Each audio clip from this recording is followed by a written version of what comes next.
Keep on dancing down in West Hollywood. Hey everyone, how's it going? It is either already Chavez. I am coming at you today with many a good things, and we'll talk about some of the haters. But I don't even want to say haters. We'll talk about the less than impressed people. Right now, my co-host, Doctor of Stuff, Crypto Rain, and Crypto Cosmo, my men. No one here but men. Love it. How y'all doing today? Pretty amazing. Good, man. Doing good. It's a great time. So there was a beautiful 45-minute video yesterday that they haven't had one of these in a while, and for the first time, I think unless we had like Reese here, I know for the first time the team came in and said like they talked about OMI, like the founders of VeVe and OMI talked of VeVe talked about OMI in a multiple of different ways. It was a 45-minute video. It wasn't short, and they talked about some utility that's coming soon. We talked about certain things, certain regulations. Did you guys take a look at the video from yesterday? Mm-hmm. Yeah. Bullish. That was awesome. So as far as the video is concerned, when we have, again, there's so much to go over, and obviously it's OMI-only show. What caught your eye on the video, whether it be on VeVe, whether it be on OMI? What do you think is most significant for the project, and why? Whether it be like user growth, whether it be money coming in, just let me know. Well, I like that they were talking about OMI, and they're, surprised us with an additional use case of the OMI to gem. And that does communicate that they're putting thoughts, because essentially VeVe was funded by OMI, right? That's where they got the initial funding. And as a token holder, you're often a little bit concerned that like the underlying project isn't going to leave you high and dry. And so one of the big complaints lately is they're not talking about OMI enough. And there were some reasons why they couldn't for a long time, but now those reasons are out of the way. Why aren't they talking about it more? And that was a concern, and it was a growing concern. And smart to be concerned, because those hurdles have been out of the way for quite a while now. Why aren't they talking about it more? So it was refreshing to have them really take OMI head on, provide a surprise use case, be talking about it and addressing that, like, yes, this is how we initially funded the project. We want to bring value to those that hold the OMI token and believed in us. So I like that update a lot. Doc, what are initial thoughts, first reaction? Yeah, love the video. And listen, Randy, you and I talked, right? And I mean, from our conversations, you ended up doing that kind of like open letter to VeVe and ECOMI, right? Kind of talking about some of the issues that I brought up, that I was just like, one of them was this. Like, I've been talking about it. For years, I defended ECOMI, just like, and the caution that they had to use when talking about the token and why they didn't talk about it. Now, I didn't know at the time, right, that it basically, because of this lawsuit with Cadenzi, they couldn't be seen to be manipulating the price of the token in any way, shape, or form. So they couldn't talk about it.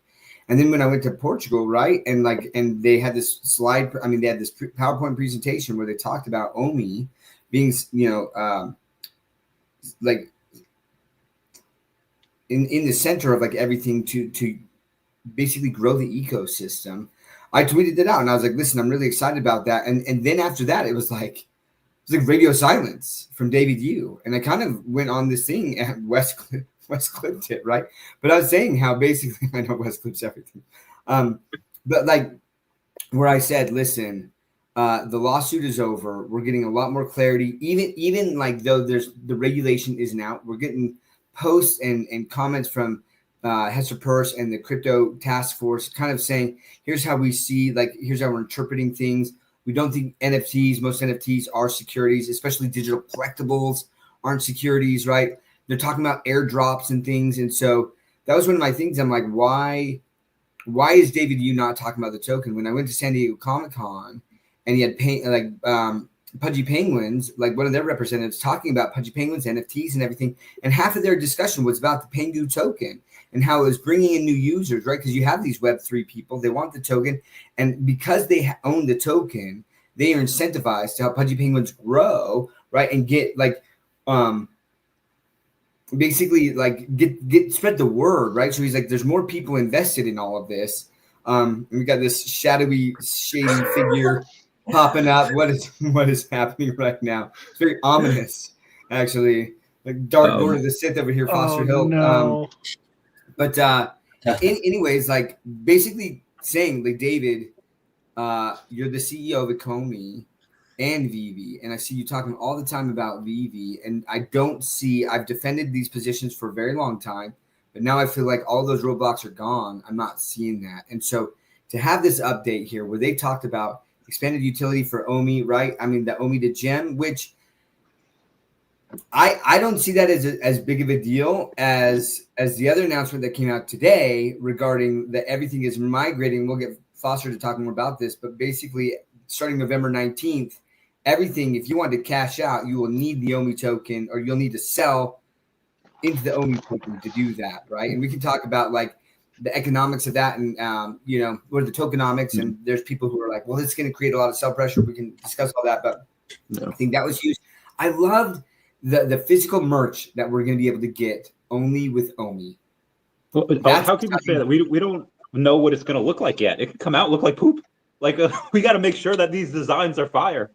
Well, okay, that's fair. That's fair. And listen, Foster, now that you're here, and I was talking, like, I know that you talk closely with the Stacker team, but one of the things that we talked about that was super fun, like with some sort of OMI exclusive drops, right? That like has no IP tied to it, like VeVe is freaking like VeVe rocket ship.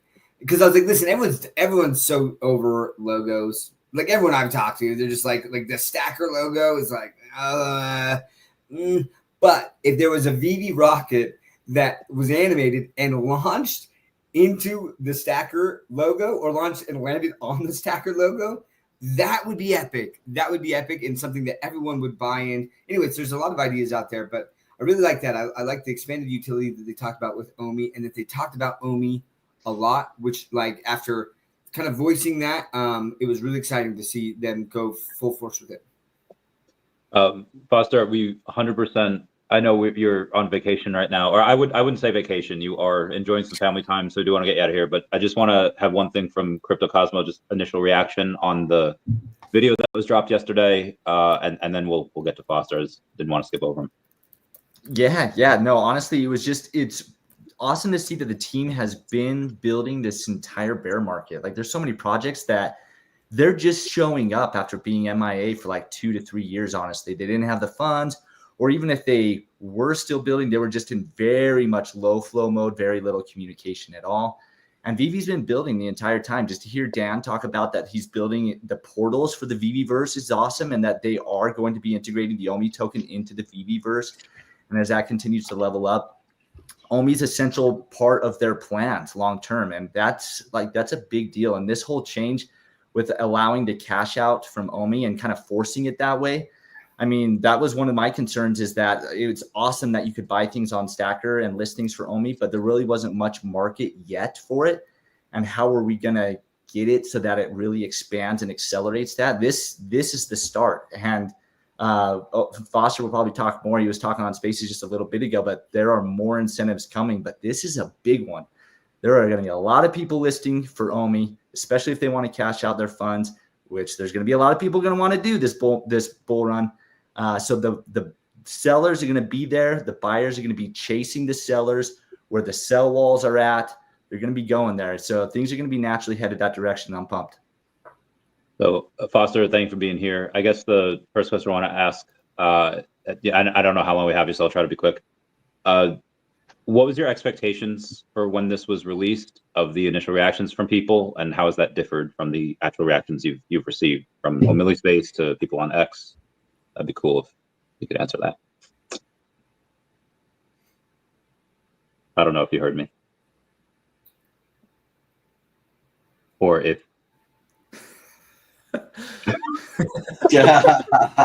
I just love the whole setup. I quit. Someone else is going to have to take over, because apparently...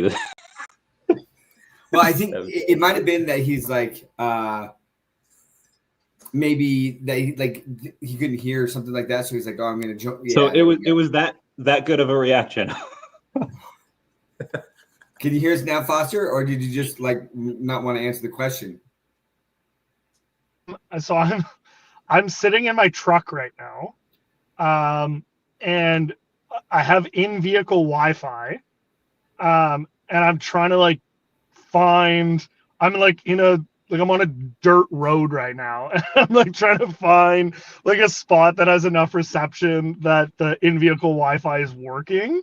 So the space that I was on, it was fine because it was just audio. But I think 5 of you guys with cameras is like more than what this can handle right now. But I'm gonna tough it out as much as I can because I Hope that helps. talk. It's hard not to be bullish. So I'm saying on. We'll see I if turning know. off some of the cameras helps. I don't know if it does make a difference with StreamYard. can you I guys don't know if it makes a difference. We can hear you now. can you guys hear me? I moved up like 50 feet to see if it'll give me better reception. Wherever you're I at can now, that works. hear better. Okay, am I better now? Okay, cool. Yeah. There's like trees and stuff all around me, like above me. So I'm trying to like, yeah. I just have like my dome light on to try and like get some lighting so that you guys can see me. I wasn't gonna miss this for the world. Let's be honest. I mean, I could Next be. on Unsolved Mysteries with Foster Hill. Yeah. I could be in the middle of the Appalachians or something. I was gonna find a way to lifeline in to discuss this. I mean, how could you not be excited after all this time, right? And that's the reality is it took freaking forever for us to get here, but it's like a snowball, right? Like a snowball starts, it's small, but then once it starts going down the hill, it builds up momentum. It becomes a huge boulder. Like it's unstoppable. So I'm really excited about what these integrations are going to allow. So It's interesting. So I want to talk a little bit about this, like, because they brought it up in Spaces, this question. They were just like, right here, this I'm Groot, right? There are more sellers on Stacker than buyers because we know what happens in. Why would that change, like, from what is happening right now with gems? Right? So if the same amount of people are selling for gems and then they just list on Stacker, like it's the same sellers that are doing that, I guess. Like, I don't know. But the other thing is people are saying, well, does this create sell pressure on the OMI token, right? Because if they want to cash out, and Foster talked about this, but like you'll list an OMI and then there's like a one button click and you can convert OMI to USDC and then you can transfer it over to Coinbase and it's out, right? And so they're like, well, that's sell pressure. It's like, right. But on the opposite side of that, someone had to buy OMI to have that trade happen, right? So like there was buy pressure on the token first, right? But then on top of that, so let me give you a scenario, right? Say someone's listing something for 1 million OMI, right? So I want that collectible, and so I'm going to go buy 1 million OMI, and then I'm going to go like use that OMI to buy that collectible from that person. Well, there's a burn that happens. A portion of that OMI gets burned in that transaction, right? So then the person receives less than 1 million OMI that they then cash out for, right? But there was a million OMI bought, and there's less than a million OMI sold in that transaction when they convert back to USDC. So it's a net positive burn of the OMI token when that happens. So I guess I'm not understanding where the concern is of like the sell pressure for that, because someone has to buy the token to even initiate that transaction. So the purchase had to happen before the sell can happen. Agreed. There is and what Pink Panther said, I'm only buying and selling OMI on Stacker, supporting the OMI token. When you take a look at the thrown around number, that 1.4 billion in secondary sales, like 99% of that was on the VeVe secondary app market. And that's without the perceived value of the transfers that happened during 2021. So now you're going to take and obviously the market slowed down a lot, but you're going to take a lot of the transactions that would be on VeVe and you're going to switch them to Stacker, and each one of them burns a percentage of OMI, small and large, that will all add up. So I'm really curious to see on how much of a catalyst that the burning is going to be, because a lot of projects say like, okay, why don't you buy and burn? Once you buy, the buy pressure is done. Burning that, I don't want to say it doesn't matter. It looks great for optics. But I'm really curious to see how the burning of all of the secondary market, how that affects OMI, how that affects sentiment. Foster, have you or Puddin done any projections on that? Yeah, we might have to might have to fly Foster or Starlink for stuff like this. I think it'll be interesting too. I've seen this question pop up a couple times. Chombo just asked it, and then someone else asked it earlier. But like, does this mean that potentially transfers are coming back if gems are gone? It'll be interesting to see. Like the thing is well, first and foremost, like there is the whole money laundering aspect of it, but VeVe with their levels and tiers, I think can combat that pretty substantially. And I would hope, and I think that as a community, we should push for some sort of like a minimum number of transfers, like a month, or like maybe you pay a subscription for it. Maybe it's $5 a month, right? But then you can do 10 transfers or 8 transfers or something like that, or you know what I mean? Because like, but with that transfer, you got to pay the royalty fee unless you can demonstrate that it's a family member, or you know what I mean, something like that. Because otherwise, then people they do these off-app trades, and then a lot of the money from the ecosystem, which helps VeVe continue to support and build out the app, and and these IPs, they lose out on that revenue. So I think that's one of those are the two biggest things is like Bank Secrecy Act compliance, and then also like ensuring that people aren't kind of like subverting the whole mechanism that VeVe has to make money and that the IP has to make royalties and stuff like that. But if there's like a minimum number of transfers or maximum number of transfers that they could do in a month or something like that, and then they've got to cover that royalty or something. I think that we should ask for that, but we do have to keep in mind that there are some costs that we'll probably have to pay with that. Agreed. I mean, one thing I'll kind of interject is that David talked about on Spaces or wherever it was about bringing in the trading card games, right? TCGs onto VeVe eventually. And for me, like, David knows this well, but a big part of TCGs is trading, right? Like TCG Pocket with Pokemon, you're trading and things like that. So it does make me wonder if they're going to bring TCG onto VeVe, if they're going to allow some sort of trading or things like that to happen, because that's a big part of that whole space. So I'll be curious to see how that rolls out. That's true. I did appreciate that interview. I think it was on Emoji's Space on Twitter, and he had gone to the national or international card convention, and how excited he was about how big that space is, because really nobody has done a great job with collectible cards in a digital format. And it would be awesome if VeVe got into there. Like packs of cards are a big thing. Like HRO was going into that space, and they had like the hybrid cards, and then they had digital only, and they had the the DC license, but nobody's really crushed it there. And I like the idea of how cards are, where you get like 10 random cards in a pack, or 8 or 5, and some end up being super valuable and you get different rarities.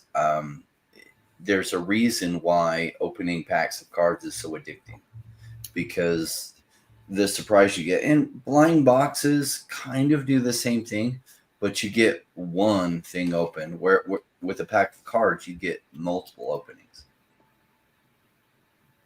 Agreed. Yeah, I love that, and that's something that to touch on that, right, with these packs, that's so exciting. I love that. Even with like the Pokemon, right, TCG, like it's fun that you get a pack, right, and there's 5 cards in there as opposed to just 1, right? And it would be really interesting if VeVe started doing that, right, with these packs of cards. And then if people just started to live stream buying like a freaking ton of these cards and then just opening them on stream, like, I mean, just like the physical ones, right? Like I could absolutely, like, I would watch that, right? I would just like be like, what did they get? What did they get? Like people are drawn to that. Like, and especially if you can make them pretty cheap, right? Like, like, maybe it's $6, $5 or something like that for a pack, right? And you get 5 cards. But literally, maybe like, and you can outline from the very beginning, there's going to be like 100,000 packs or something like that, right? So there's just a ton, but it's so cheap that people can do that. But there are, and David talked about that, right? Is these like, there are these commons, and they're already doing that, right? With the common editions and then the special common edition that they have there. And he was talking about some of these like baseball cards and stuff like that, like, you have the common edition, but if you get the special common edition, which is only just a different color border, and those are selling, like the common may be worth like $2 or $1, but then that special bordered common is worth like $30,000, right? And just like, I mean, how big of a difference that is. Like that.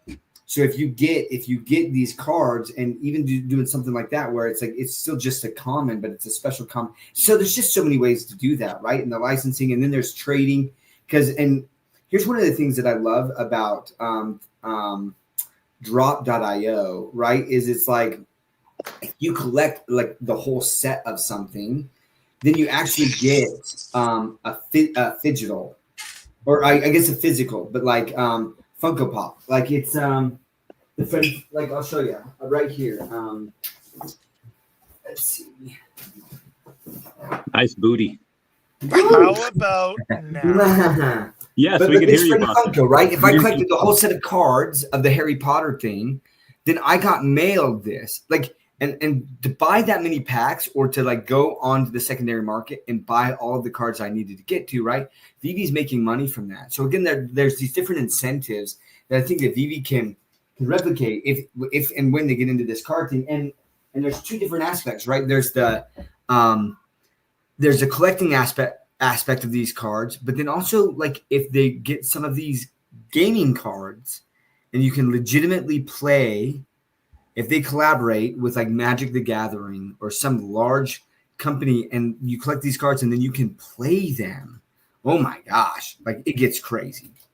Think about when ripping packs. Oh, sorry, Randy. Is what if they sell them in boxes? That was one of the things that Dan or David was talking about. I can't promise how long you guys are going to have me, but I'm going to do my absolute best. I think I've found like a patch in the road here, like where maybe we get lucky with my camera off. So I'm really going to do my best for you boys, because I know it's an exciting night here, but I apologize for this. Usually, well, we heard you loud and clear there. That was great. With the resources we have. So, all right. Continue, Cosmo, and then we'll turn it back to the Foster. Oh yeah, I was just saying, like with ripping packs, like David was talking about box breakers, of people that buy the boxes and they're kind of guaranteed like a certain rarity of card with it. So I was like, if they were to open up that door with TCG and, like Doc was saying, have like 100,000 packs available or something of a certain brand, and you could buy an entire box where you're guaranteed a certain rare card, that'd be cool. Mm-hmm. I do have some thoughts on that. I want to get to Foster while we have him, but first, this Cosmic Disarray Mass Omi, he would never get selected for the VeVe, like, oh hey, whose picture on the feed do you like best, because his name was Mass Murders, and they're like, we can't have that like on our on our feed thing. So I thought that was great. Foster, my man. All right, so the thoughts on the reception for everything, and the and just I don't know what's your favorite thing about it so far, and why? No, he's gone. He's dead. We survived. All right, so while he's gone, I'm going to get back to the card thing. It's the special editions that Doc was talking about. I love that for VeVe, like they're doing in the thing right now. They're doing that on the just on the app in general. The issue I get like with VeVe, it's a collectibles industry, and it's high-end digital collectibles, but the same issue they had with Pokemon after WotC, after Wizards of the Coast stopped printing, is that they got rid of first edition. So they used to have on the first base set, it was first one print run of first edition, one print run of Shadowless, and then unlimited. They got rid of the Shadowless version, and then it was just first edition and unlimited. And this way it gave the collectors something to chase for with the first editions, because only one print run. And anyone else that wanted to play the game, they didn't really care about collecting. They just wanted to, build the best decks. You had to go in and buy all these packs, and then you could build these decks. And, Charizard wasn't really that playable. Charizard's worth massive amounts, not because he's very playable, but because he's really cool. So I'd like to see how VeVe can balance that. We'll get back to that later. Mm-hmm. Foster. Somebody else asks Foster questions. Every time I do, he goes away. I'll ask Foster the same question you did. Maybe we have better luck. Foster, what's been your favorite part about this rollout of this news? That's a great question. It's a culmination of a ton of work that's been going on behind the scenes for an extended period of time. So to finally be able to start to talk about it and to have a lead up and public build up to it where people can start to see the benefits of it taking place in the ecosystem and some of the possibilities that may exist. And we'll have some more announcements between now and the time that it is rolled out that I think will further complement the fact that this is coming and will get people even more bullish on the concept of really integrating and utilizing OMI within the wider ecosystem. So I think for me that's probably the most exciting thing is that people are already starting to speculate on some of the benefits and some of the reasons why this may be a good thing, but there's still even more reasons that people haven't quite hit on yet or discovered and they will. And then I think once they start to see all of those pieces come together, they'll go, oh, just about not having cash out with gems anymore, or hey, this isn't just about adding a utility to OMI. Like there's really like some wider angles here at play. And I think when all of those kind of come to a head, that's when kind of the real fun begins. So for me, that's the fun, is that I can now watch people kind of speculate openly on what some of those things might be, and people have started, like I said, to see some of the avenues that this could go. And so yeah, that's the fun part for me, is getting to watch the joy from the community, and allowing them to have been reassured that we actually have in fact we've still been working this whole time, right? Like we didn't go anywhere. We weren't not building the last couple of years, like you said at the beginning, Cosmo, when I first joined, right? Like there has been a plan. We have been working towards it, and while it may have taken longer wanted, when including myself, and totally a fair concern. Yeah, it's going to be exciting to see what the future holds. Lou, Doc or Rain, you got any questions for him? Well, so I know that there was a Twitter space Did beforehand. any of that go through? Yes, that all went through, Foster. We heard you loud and clear. Okay. Yeah. I saw Cosmo say yes, but with no audio. So like that's something, I guess. Can you hear us? Foster, can you hear us? Foster. I may just go jump in the lake. Maybe that'll amplify my signal, and maybe you guys will be able to hear me better that way. I don't know. I'm trying so hard. I don't know. Foster, what is all of the alpha? Tell us everything. Tell us everything you're not supposed to tell us. Can you hear us If at all? OMI's going to $1, don't say anything. Hello, that's good. You heard it or didn't hear it here, you know? No, that's funny. Yeah, it sounds like well. I can hear you talking, Doc, if you're about to ask a question. Okay, great. So, well, I just lost my train of thought. What were some of the concerns? I think it's important because obviously we have YouTube and Twitter and the communities. There is some crossover, right, in the Venn diagram, but like there's definitely people who are only on YouTube.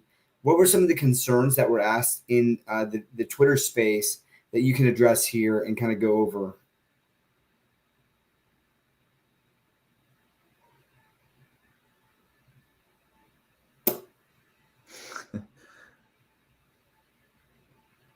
What's Randy doing? This guy.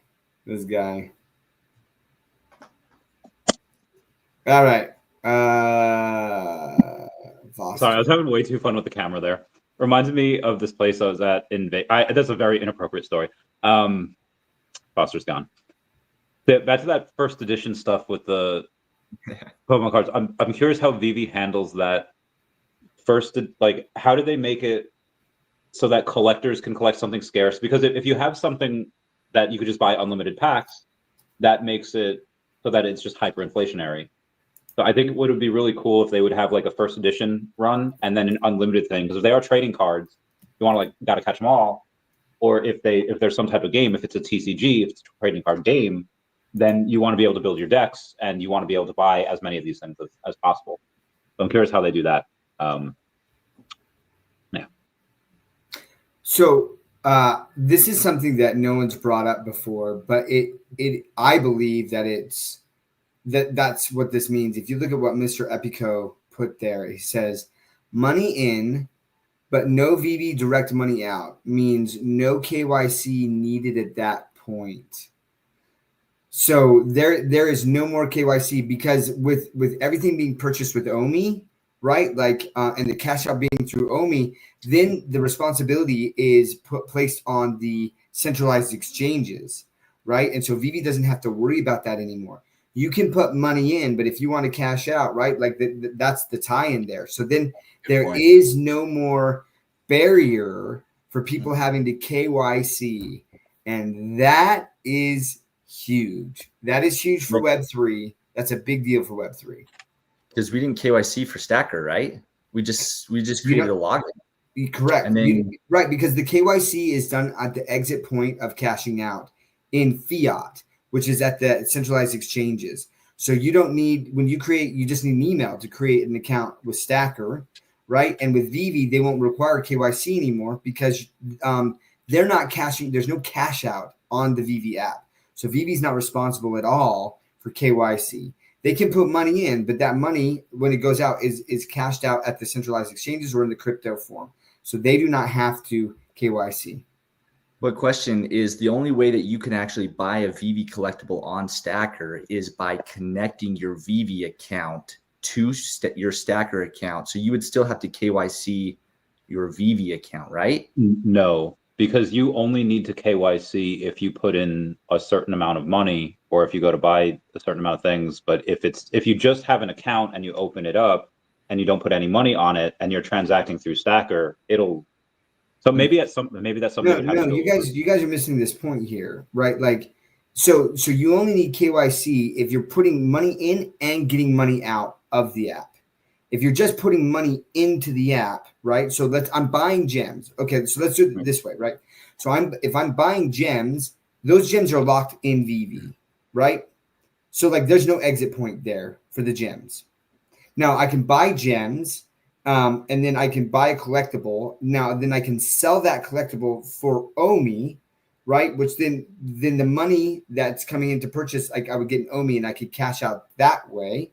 But if I'm cashing out that way, the exit point or the responsibility lies on the centralized exchange who is converting the crypto to cash out.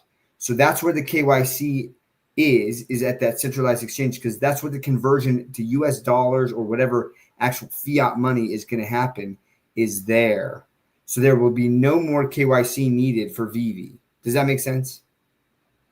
I mean, I'm kind of waiting for VeVe to announce that. I want them to validate that. I definitely hope let's place a bet. I'll bet you 20 million OMI right now.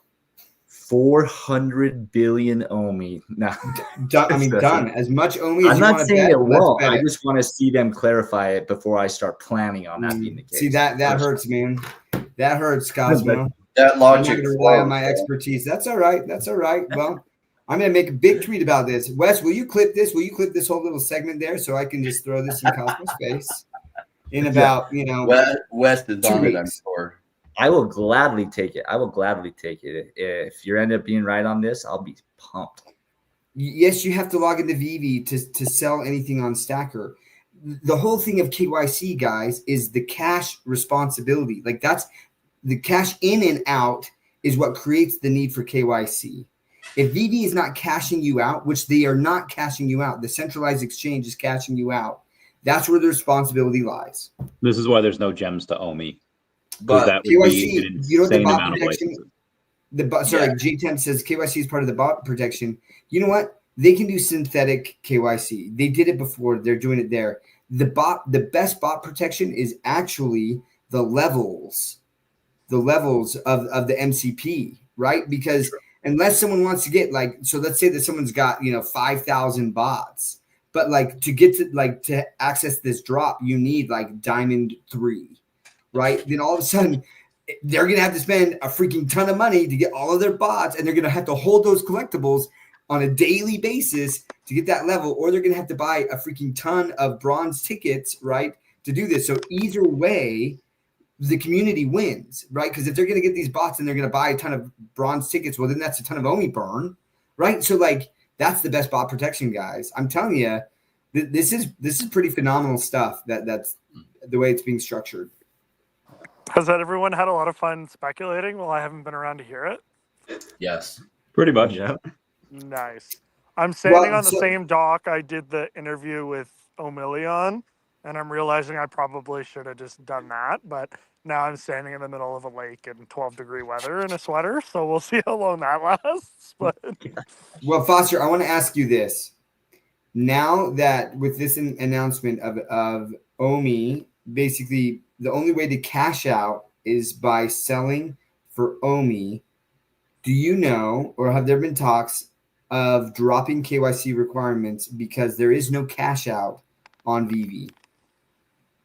yeah, completely fair question. So obviously, cash out was certainly one of the main reasons why KYC was required.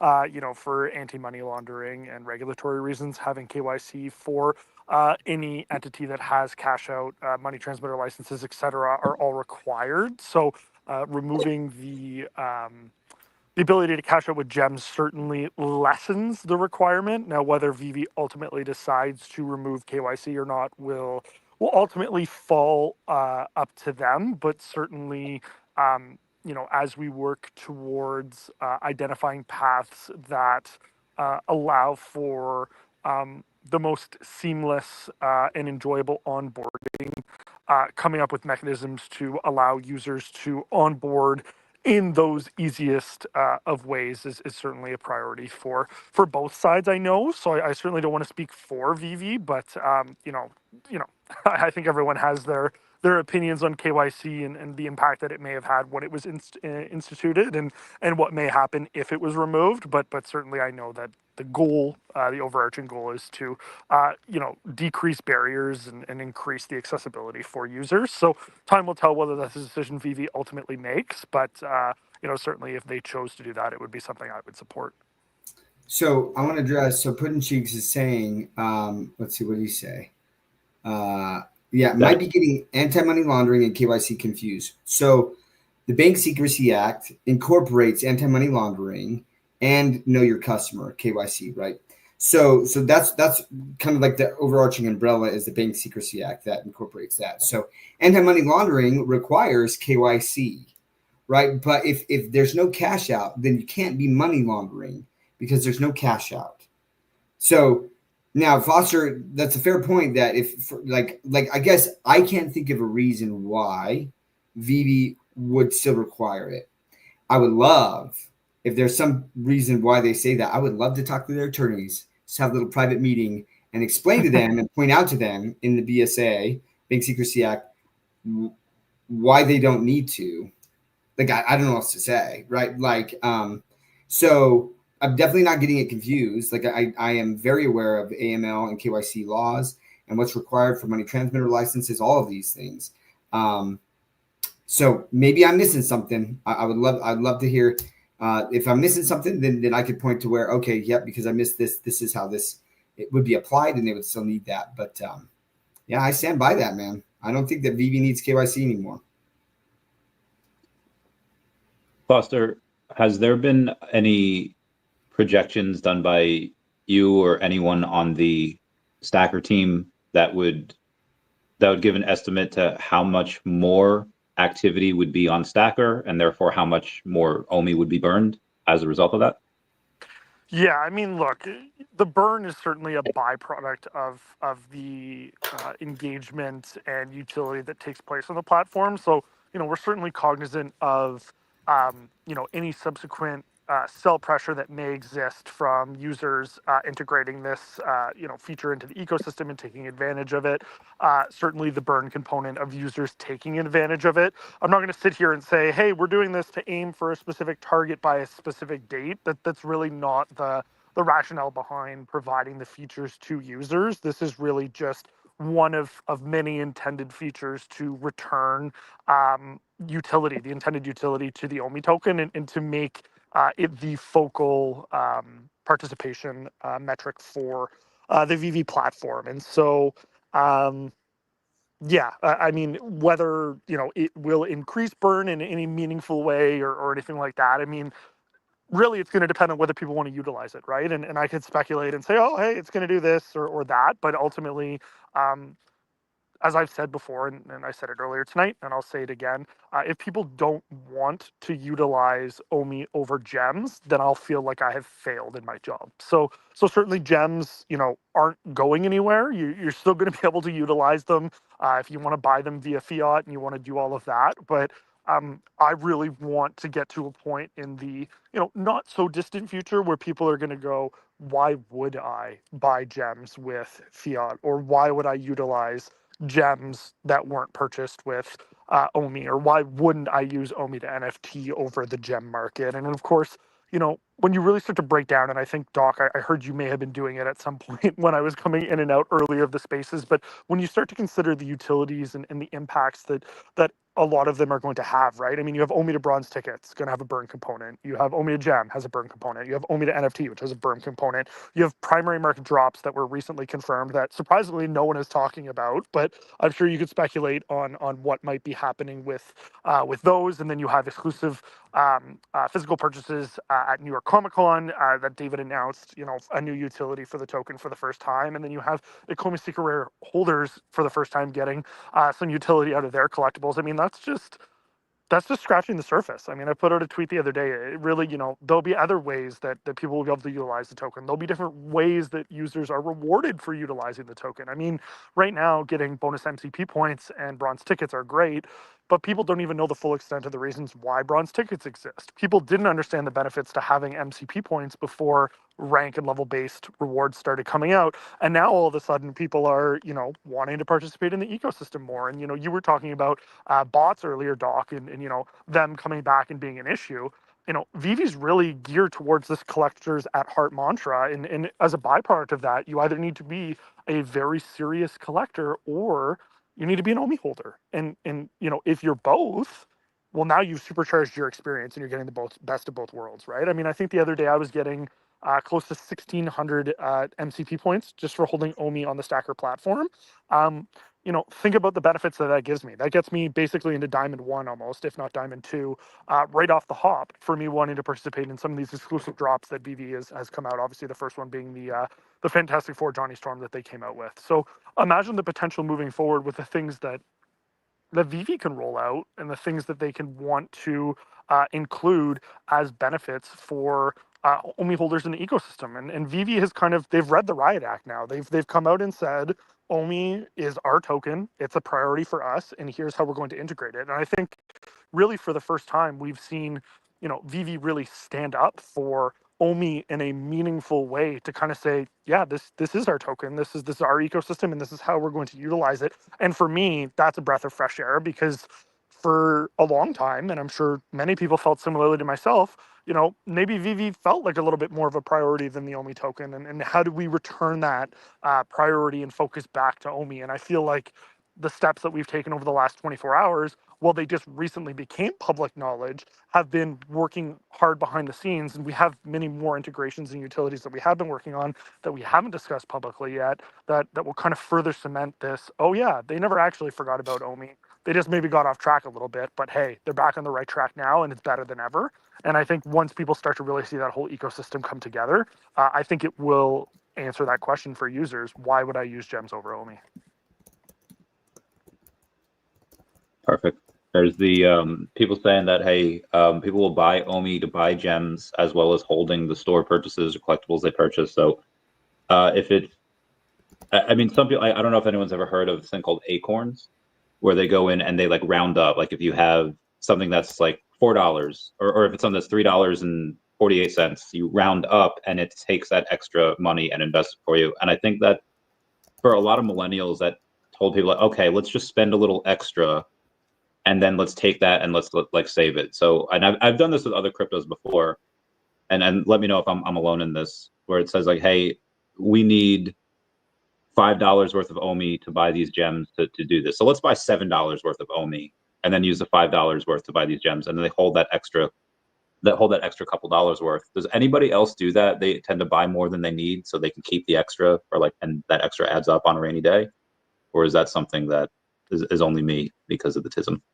No, I mean, absolutely, Randy. And you know, one of the really interesting comments that I saw from a couple of the community members after this announcement came live, and they said, you know, kind of for the first time, people are no longer thinking in stable coins, you know, and so OMI is just OMI now. And so similarly to gems, I mean, one gem always equaled $1. So if you were spending 1,000 gems, you were spending $1,000, and you were very cognizant of the fact that you were spending $1,000. Whereas with OMI, it doesn't really have that correlation one-to-one to anything. So when you go to spend OMI, you may go to buy 50 or 100 gems because you're looking to participate in a primary market drop, and 50 gems may cost you 200,000 OMI tokens, and you're like, "Oh, I don't know what these OMI things are." Like, sure, I'll go ahead and buy those with my crypto, or oh, hey, I got, you know, I want to use my fiat. I'm going to use a credit card. I'm going to buy some USDC. I'm going to swap it in because, like, what are these OMI thingies, right? And then you talk about rounding and leftovers. I mean, you know, you're always going to have a little bit of OMI kicking around somewhere, right? So it's never going to be a direct equal to. So it's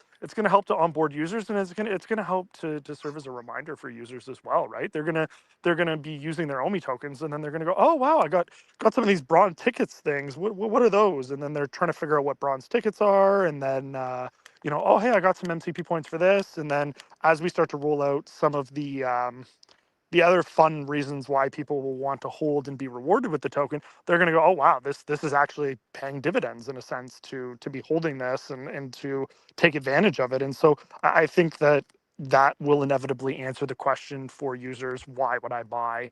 Why would I buy OMI instead of using gems? It's the means to the end. If you don't have either, and you're going to spend $50 to buy something anyways, why would you not buy the thing that could potentially get you rewarded or earn you points or get you integrated in the ecosystem? And this also enables, you have to remember too, now that gems are an in-app currency, you know, it enables VeVe in the future, if they so chose, to you know, offer discounts or offer benefits or rewards for people who buy gems with OMI, as an example. And I don't want to say that that's a confirmed utility, but it's just an example.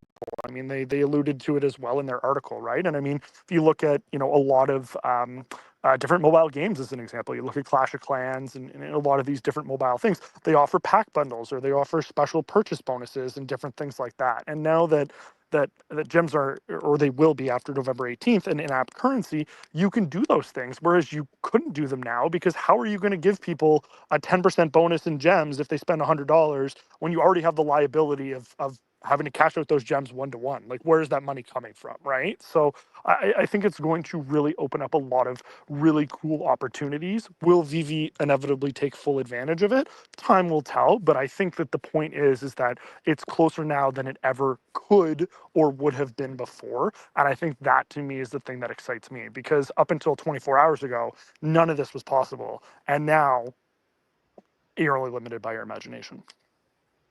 Here's the thing too, I'll add is, as OMI goes up, the people that have been holding OMI are going to have more buying power. As alt season kicks in, all coins all over the market are going to be skyrocketing in price. It happens every cycle. It's going to happen with OMI as well, especially with the utilities in place with it. And so you're suddenly going to have people that have stacks of OMI that are like, holy cow, it's worth 10 times as much as it was a month or two ago. And now I have 10 times more buying power if I buy collectibles in OMI. And sure, the collectibles will go up in price as well, but you're going to find people just taking that OMI and buying the collectible straight up, even more commonly, in my opinion, than you will see them buy the gems from OMI, then to buy the collectible with those gems. They're just going to buy it with the OMI they've got in their wallet already. Putting more OMI than they would. Just as people have gems in their accounts, you're going to see more people have OMI at the ready for buying, and then they'll sell the collectibles for OMI. They'll kind of have this revolving amount of OMI that they're comfortable with holding in their wallet at all times. And when you multiply that by thousands of people, you're going to have a lot of people holding more OMI. And Absolutely. I'll agree 100%. And Rain can tell you why better than I can, because he's perfected this. I do not have the gift of explanation for this. Rain, tell us about high watermarks and what people do when they achieve a level of success that's greater than their high watermark. Well, you mean like the water level where this? Yeah. What happens when they have a large amount of money that goes past that? What do they do with it? Yeah. What's funny is, so we all have a financial water level. And so some people's financial water level is $100. Like, they feel uncomfortable if they have more than $100. And some people's water level is 30,000, and some is $1 million. But when they get more than their water level, they actually spend it. They kind of push it out of their existence. And so this is why a lot of people win the lottery and then go broke, because their water level is zero, or their water level is very low, and they get $2 million and they push it out. So it's funny that a lot of people that are even in the crypto space, they don't really expect themselves to get rich. They don't expect themselves to become wealthy doing this. And so they're doing all the wrong things. I think people are going to be shocked what OMI's token does. I mean, we're talking about the utility for OMI, and what was amazing was 2021. I saw that utility doesn't matter near as much as I had thought it was. Sandbox had a metaverse, and the only thing you could really use their sand token for was you could buy things from other players using sand, or you could buy land from Sandbox themselves using their sand token, but there really wasn't a good use case for it other than that. And when crypto went crazy and the metaverse narrative hit, the sand token went several 100x to the upside, even though the utility with it was you could just trade things using sand token. So the same utility we're talking about for VeVe collectibles and OMI here. Yet OMI does have burns implemented. It actually has stronger utility than what Sandbox has.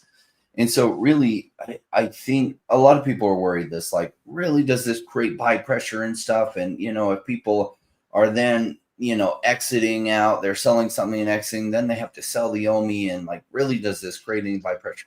It does create a utility, and it does circulate more OMI going like this past the burn mechanism.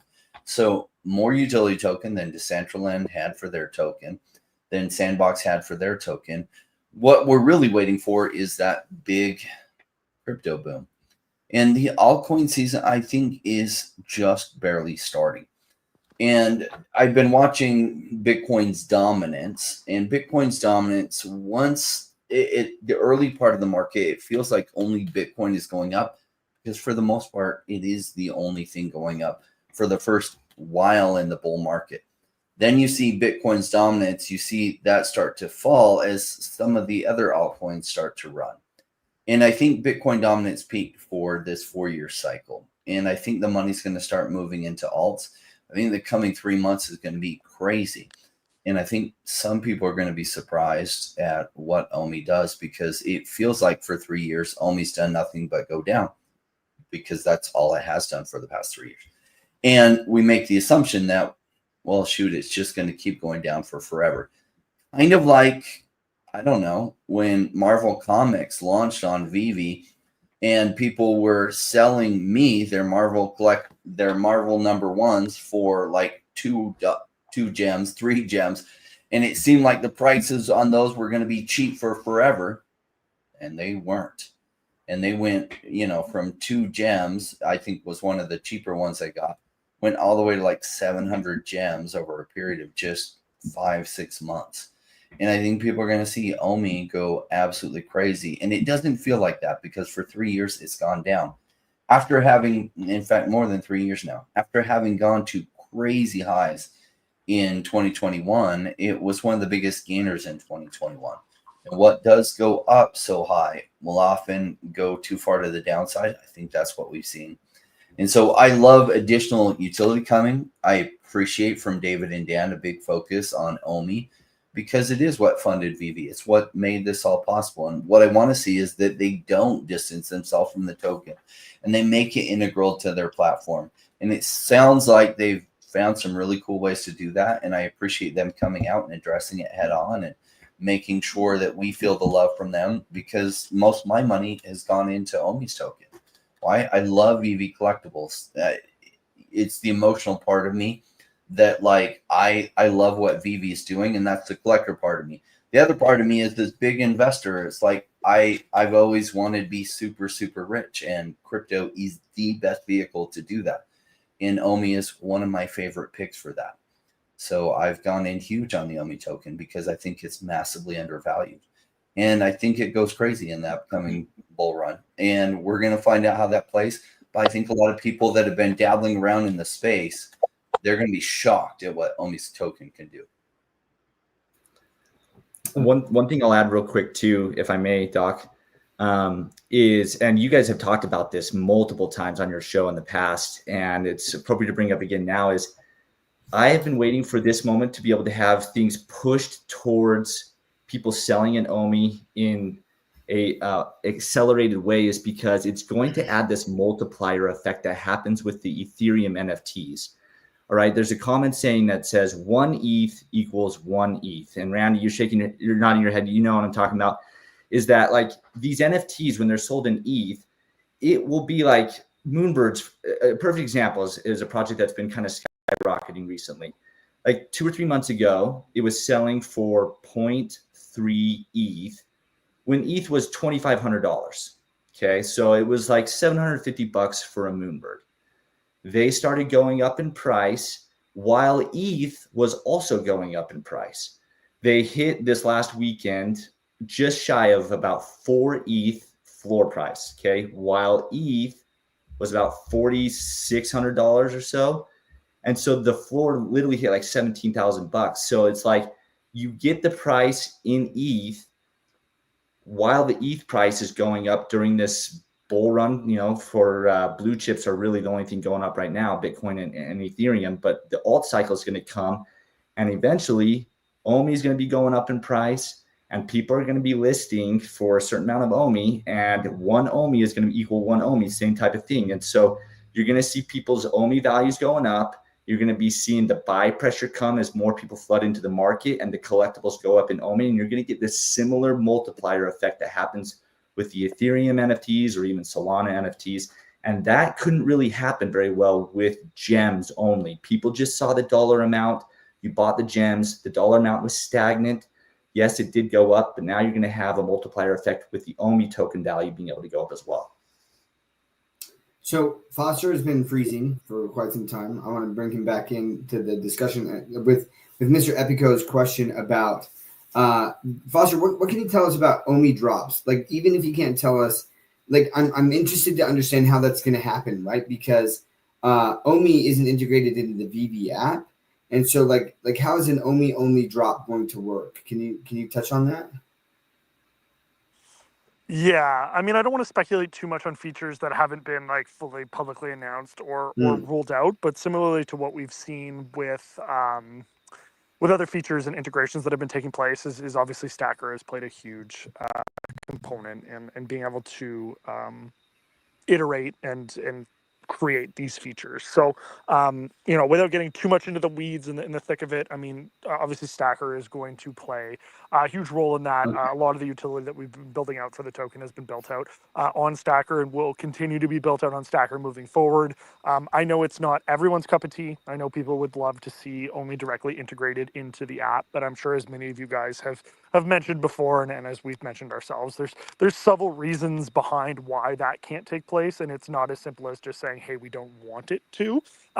There's a lot of, you know, regulatory issues and things that go into VeVe being you know, a custody provider, an issuer of an asset, and the provider for the trades. So you know, eventually maybe we get to a point where that changes, but currently, while we still err on the side of caution, having Stacker as the exclusive third-party partner for VeVe and allowing us to build out a lot of our OMI utility has been fantastic. Obviously, Dr. Profit and his team, all, you know, hugely passionate VeVe collectors and OMI holders themselves, and so we're in a very good place with working with them, and their teams work very well with ours in building out a lot of these features. And of course, as you guys have seen from kind of the most recent announcements that we have been rolling out, you know, we've been working with them behind the scenes for quite some time now. This isn't a partnership that was just formed, you know, kind of a month or two ago on a whim and said, hey, let's see and make this work. This has been something we've been working on for the better part of 2 years. So I think you guys will start to see kind of a more regular cadence of deliverables when it comes to OMI utilities so far as Stacker is concerned.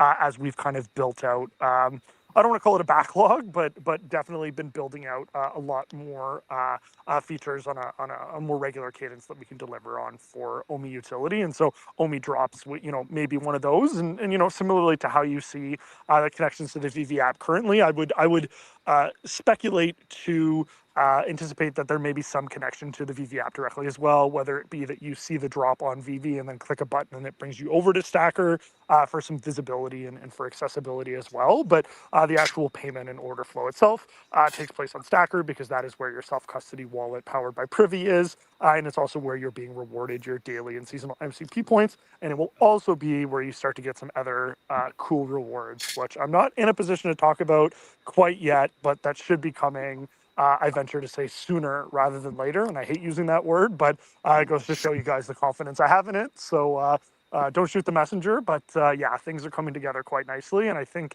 as we come through kind of the second half of this year, as we start to see some of those integrations, whether it be, you know, OMI-only drops, or whether it be some of the rewards and plans that we have for users who are participating in the Stacker ecosystem, I would definitely recommend that users get familiar with Stacker, even if they're not comfortable to go ahead and make purchases on it quite yet. Familiarize yourself with the platform. If you have any questions, let us know. Let VeVe know, let the Stacker team know. If you have any suggestions or things that you'd like to see improved on the platform to make it easier for you, or things that you just, you know, you're not sure about, let us know as well, because obviously we're looking to work as hard as we can to create those on ramps and rails to make things as easy as possible for both a Web 2 and a Web 3 user base.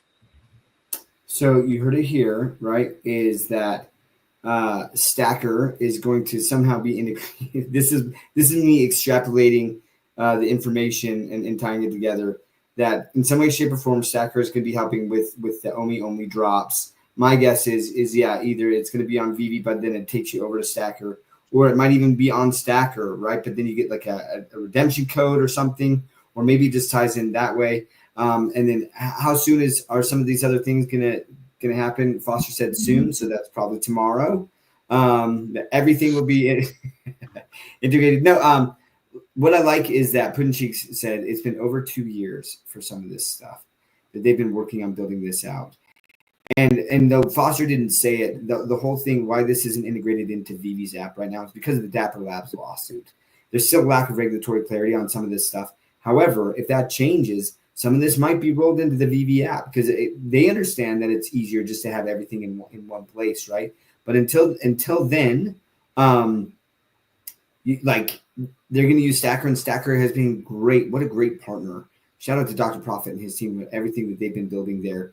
And it is fun. It is fun to use Stacker, right? And to see some of these things. And I just want to explain one thing that kept happening in the chat. There was discussion. So people who are watching this later, or if they have these questions, but it was just that people are like, well, why would people want to like why do we need OMI? Why are people going to be buying OMI? And the reason is November 19th. If you want to cash out, the only way to do that will be to sell your collectibles for OMI. So that means that the large majority of sellers will be converting the sale of their collectible from gems to OMI. They will be listing it in OMI. So you will need OMI to buy collectibles. At some point, most people will not be listing in gems unless they're like, listen, I want to buy some more stuff in the app. So I'm happy to just sell for gems, because then I'm just going to buy some more stuff that way. And I don't want to sell for OMI and then convert back to gems or something like that. So there will be, but it'll be like flip. Right now we have mostly everything's listed in gems, and then down at the bottom it's OMI. It's going to be flipped, and it's going to be like everything's listed in OMI, and then maybe some things down in gems at the bottom. So hopefully that explains it. Especially the big ticket items, they'll probably be listed in OMI. So if somebody's selling something that's $10,000, $20,000, $50,000 or higher in value, makes sense they're going to list it straight up for OMI. And so for those bigger items, people are going to have to buy a lot of OMI in order to buy them. And so I do think this pushes everyone to using OMI in the future. And especially as OMI starts to go crazy, and I think it will, it's had a 3.5 year downturn. What goes down does go up as long as the company survives. I think it's good points all around. And oh, sorry, Randy, go ahead, dude. No. No, I was just gonna say I think it's great speculation, but I think it's speculation rooted in you know a lot of logic and a lot of thought out by you guys. And so you know it's really fun, like I said, to watch people start to piece these things together, because these are the internal conversations and pieces that we've been putting together for months, and in some cases years, to kind of go, how is this all going to fit together? How are these pieces of the puzzle going to come together? And when they do come together, is it going to make the ecosystem, out to what we're looking to be? And I think Doc, really hit on something really important, is that, for a long time, it's almost been an argument of why would I use OMI at all? Or why would I use OMI over gems? And I think that come November 19th, both of those arguments just go away entirely, right? And so, we don't want to remove that utility from users who still would like to participate in gems in the ecosystem. There's absolutely nothing wrong with it. But kind of when you look at it, and I put a post out earlier today speaking about it, there's going to be 4 ways to kind of interact on VeVe, right? There's going to be buy gems with fiat, or use your existing gems that already exist. Both of those mechanisms don't get you any rewards, don't allow you to cash out, and beyond that, leave you kind of, and I hate to say trapped, but the reality is it just, hey, I want to stay in the ecosystem, and that's what I'm comfortable doing. Nothing wrong with that. But then you're going to have 2 additional options. You're going to have OMI to NFT, which was rolled out a couple months ago, that burns tokens directly from the circulating supply, that allows you to onboard either via fiat or via crypto, so more payment options to on-rail too, allows you to earn daily and seasonal rewards for holding your tokens in the ecosystem, and will also allow you additional rewards that we'll be announcing at some point in the near future. Or you use the OMI that you're already holding in the ecosystem, that you're either burning or buying with fiat or buying with other crypto, to then purchase the gems, which there may be incentives or benefits to doing that in the future at some point as well. But then you're also engaging in the ecosystem, but you're also burning the token. So it becomes a net benefit. And for me, it's kind of the and I've been saying it for the better part of 3 or 4 years. I was even saying it before I joined the team, is, do you care that 1,000 people are buying OMI to speculate on OMI?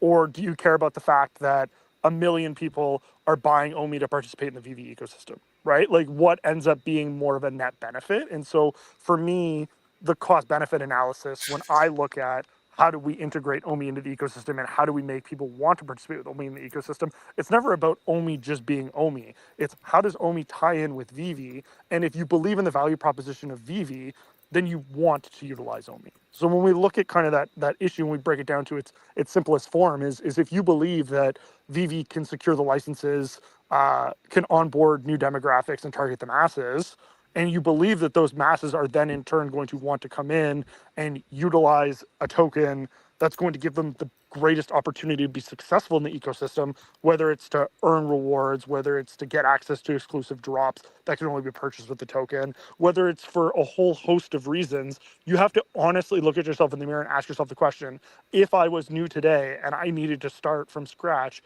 would I use gems or would I use OMI, and why? And if the logical answer isn't, hey, it's the same onboarding process between the two, but one of them gives me 5 benefits and makes me a part of a really cool community, and the other one does none of the above, the answer's simple. And so that's really what we're trying to do is people are worried about, hey, how am I going to convince people, how's this cash out process going to flow? Is it going to be difficult? Is it going to be, put sell pressure? Is it going to, blah, blah, blah, blah, blah. And all those are valid concerns. But I think what people are overlooking in that moment is, what are the doors that this opens outside of just what this utility is? Because this is truly just a means to an end. You can still buy gems without OMI. That's not what this issue solves. This issue solves 3 or 4 other things that are going to be really fun when people discover what those are, and then they see the doors that they open, and that's where the real fun begins. So yeah, and I'm probably saying too much now, but I'm looking forward to it, because it's keep going, don't stop talking. Cut the feed. Cut the feed. Yeah, no, it's going to be a lot of fun. There's this, you have 2 different sides of this. Obviously, the bullish side, where people are like, hey, now ETH whales can come in and they could sweep the floors. But now there's not too many people selling on Stack. Like, there are, and it's great. We love it. But once you're kind of forced to do that, if you want to cash out, yes, you have the people that say like, okay, well, they're going to do that. They're going to dump, right? Well, now you have these ETH whales that are going to have to buy the OMI to get these collectibles. We know Dotted Prophet said he's been working on interoperability since January. no idea when that comes out. I'm going to say give it a year for something like that. But at some point, you're going to have these ETH whales that are going to come in. They're going to have to buy an OMI. It's very easy to go in and trade on Stacker and swap your ETH for OMI, bridge it to base. Gas fees are sponsored. And but there's going to be that cross trade. There's going to be that buy pressure. You do have some people saying that, you know, this is going to negatively affect the token. There will be sell pressure on it. David had mentioned on that video that David and Dan did that they're going to do more because the regulations are more clear on crypto. Is this something that could buybacks potentially be on the table because of that? Are you discussing everything, or is like, well, we are discussing X, Y, and Z, but we can't do that for these reasons? Yeah, I mean, it's a fair question, Randy. I think one of the things that people are going to realize as this OMI to gem feature rolls out a little bit more is that, like, it's buybacks, but it isn't, right? And so when you actually look at the mechanism that exists, right? So buybacks, if you look at the function that exists in 2021, you would buy a collectible, right? So then VeVe would receive revenue from that collectible, and then they would go into the market, and then they would buy back a percentage of the token and burn it, right? So that's how the system worked. Potential securities concerns wasn't rolled out. So then I posit a question to you. What is you buying gems yourself, burning a percentage of it right off the rip, and then going out and buying collectibles? Wait, I didn't understand that. Yeah, can you say that last part again? Yep. What do you mean buying gems yourself and then getting it like right off the rip? What do you mean by that? So there will be a burn component to OMI to gem. Oh, only the gems. I thought, okay, Yeah, that's for right. every purchase that's made, right? So if everyone is utilizing OMI to gem to participate in the primary market ecosystem, or OMI to NFT, which also has a burn component, you're burning the OMI directly rather than having to create a buyback, because the user themselves are the ones that are buying the tokens. And then they're voluntarily burning the tokens by participating in OMI to gem. And then every gem that's purchased, a percentage of it has been burnt already in OMI, because that was what was used to buy the gem, right? So it's a really interesting mechanic. And it kind of front runs the need for the buybacks. And similarly with the OMI to gem pool that was going to exist back in 2022 in the original OUP. The reason that we had a gem pool where you could go and buy gems was because we were concerned about buyer and seller fees in the marketplace. So that gem pool was being funded by seller fees. So the percentage of that was being taken from the seller's fee. Those gems were then being put in a pool, and then users could go out and buy those gems with OMI, and then that OMI would be burnt, right? And it was going to be like 1 to 2% was roughly the metrics for the seller's fee for the buyer's pool, for the gem pool, sorry.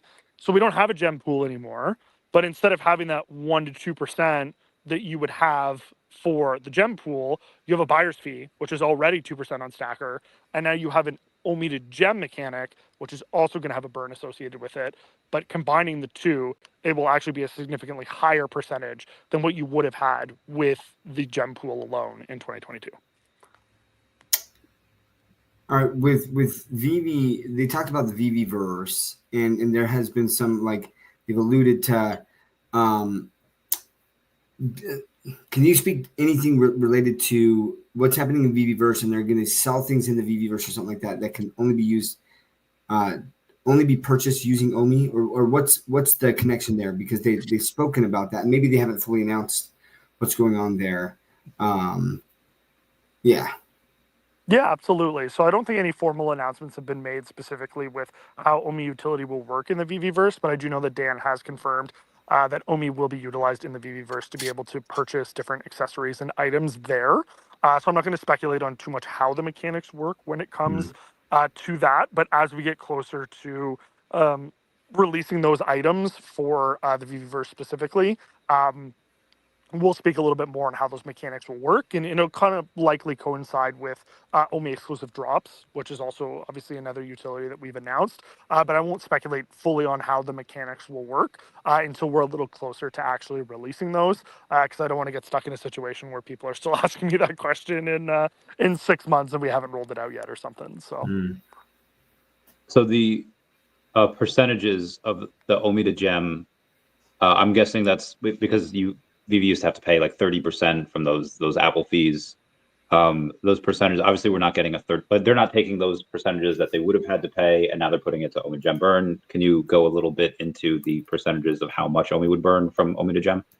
Yeah, absolutely. So they're still finalizing the numbers internally, so I won't publish any of the numbers publicly yet, but I can certainly assure you it's not going to be 30%. I mean, obviously that's a pretty significant haircut that VeVe was taking on their revenue for every situation, but kind of our goal across all of the utilities is to have a component that benefits the ecosystem across all of the utilities, so that regardless of where you're engaging or utilizing the OMI token in the ecosystem, you're benefiting the ecosystem as a whole beyond that. But at the same time, we also want to make sure that it has more of an impact than the original tokenomics that were announced in 2022, because we recognize that the community has stood by us and has supported us through that. So while we've maybe had to change how a mechanism or utility rolls out for a variety of reasons, the underlying mechanic of having that token removal will exist. And as we get closer to rolling out that feature in November, we'll make sure to publish all of the updated information that includes the specific percentages for that.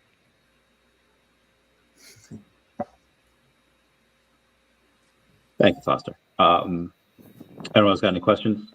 Because Foster's in Would you 50 degrees guys already. like to venture to guess a number just out of curiosity?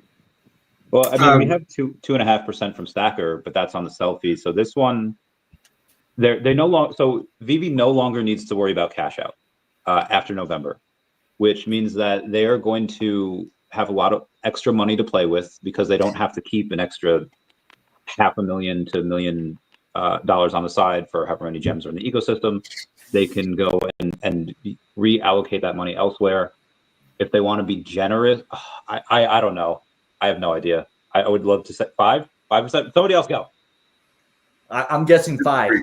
I mean, compared to the 30% cash out, and I get there's a lot of people buying gems on the web app where that's not applicable, but I'm going with 5. That's what I'm hoping. I think 2 to 3%. I'm going to raise the bar and put pressure on you guys. And I'm going to give an example of, Clash of Clans, or not Clash of Clans, but the same company. What is it? Supercell.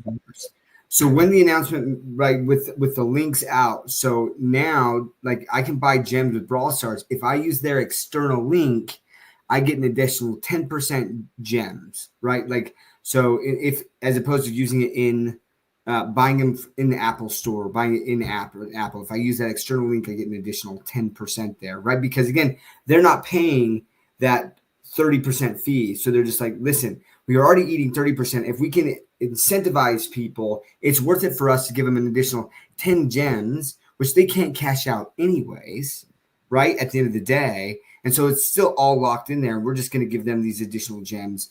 And so I'm going to say 10%, Foster. And when you guys, if it's not 10%, I'm going to ask why publicly on my channel. I'm going to be with Rain and say 2 to 3%. But yeah, Foster, I'm very curious on this. If you can shed some light on it.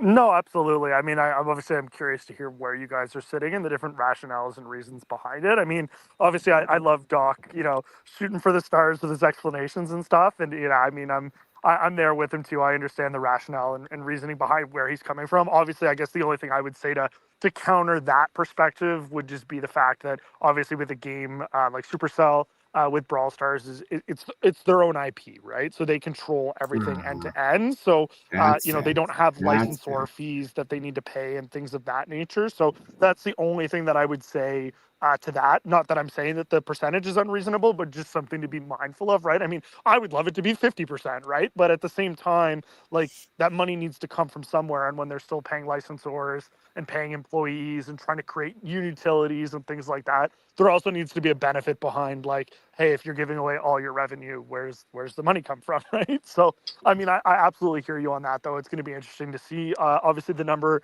that rolls out when it does. And you guys all have to give me your feedback on it as to whether it met or exceeded your expectations.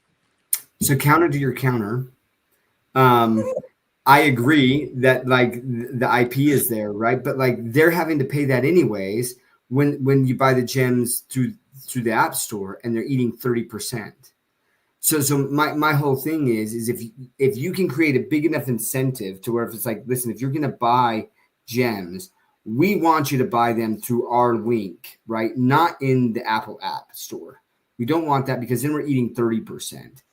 It's got to be a big enough incentive to really drive people to do that. So I agree that you're like, they've still got to pay this, but they're already eating 30% with the people. Listen, I still do that sometimes. I hate to admit that, but sometimes it's just like, I'm just buying freaking gems in the app because it's easier. It's so much easier to do that. And there is no incentive for me except for my altruism, right? To say, I want VeVe to have this money, that for the most part, I go over and buy it on their website, right? Or I buy it in that link, but there's no incentive for me to do that. If there was an incentive, there would be so many more people who would go over and do that. But that incentive's got to be big enough for them to make that. So that's why I'm throwing out the 10%. I think it's something that should be discussed because I think that they would make more money that way. Now, the math that you have to do, right, is how many people are already just going to the app or off, on the web and buying it anyways, because then those people would now get an incentive to do that. So what would that cost be compared to how many new users? And maybe you could do a test where it's just like, hey, for 1 month only, if you buy this or you do this here, we're gonna do this 10% extra gems or something like that, and see the conversion rate and see what happens there. I don't know, something to think about. Yeah, Can I no, count it's Doc's super counter, interesting for sure. Buster's counter? No, I'm just messing. This is to answer Victor. What happens when there are no more Disney drops? Be advised, they could do a drop every day for the next 5 years and still not run out of characters. Like there's no shortage of characters or things that they could do. So I think that's a silly question. Oh God, I was talking to someone internally the other day on the VeVe side. They, actually, I won't say anything, but yeah, they're not running out of drops anytime soon. They they gave me a date of the drop calendar that they're working up till, and I was like, holy crap on a cracker! Like that's not something you still need my to worry mind. about. But yeah, yeah. Yeah.